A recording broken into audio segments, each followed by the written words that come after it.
சங்கீதம் 3:1 கர்த்தாவே என் சத்துருக்கள் எவ்வளவாய் பெருகியிருக்கிறார்கள் அப்படின்னு சங்கீதக்காரர் தாவீது சொல்கிறாரு.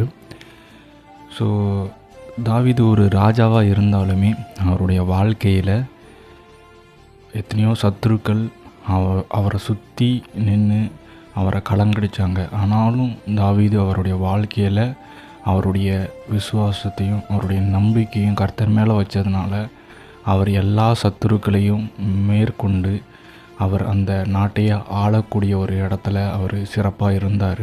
அது மட்டும் இல்லாமல் அந்த நாட்டில் இருக்கக்கூடிய எல்லா மக்களுக்கும் முன்னுரிமை கொடுத்தாரு.